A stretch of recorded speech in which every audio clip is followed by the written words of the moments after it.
I'm going to clear it up with my organization. Wala kasi akong pinipirmahang application eh. So let's leave it at that muna. Kasi mag-uusap muna kami ng aking mga boss. Titignan ko muna kung anong nangyari. Pero nag-file po kayo ng optional retirement? No.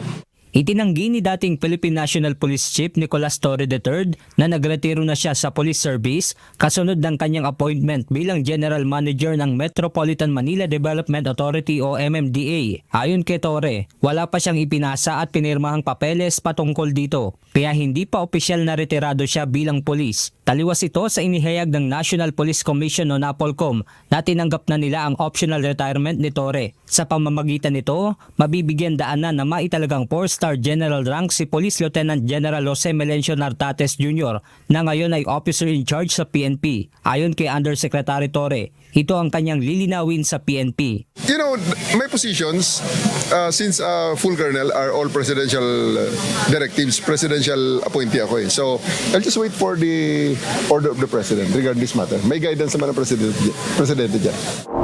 Dagdag pa ni Torre, wala rin siya natatanggap na imbitasyon sa gagawing turnover ceremony para sa bagong hepe ng pambansang pulisya.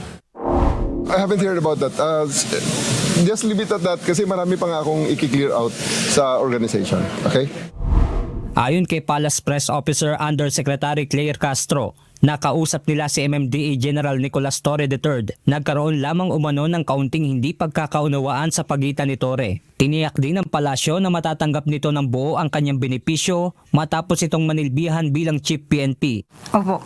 Nakausap po mismo natin si General Torre at malamang po ay nagkaroon lang ng konting misunderstanding pero muli the President appointed General Torre as the General Manager of MMDA. He took his office. He is now actively performing his job as the General Manager of MMDA.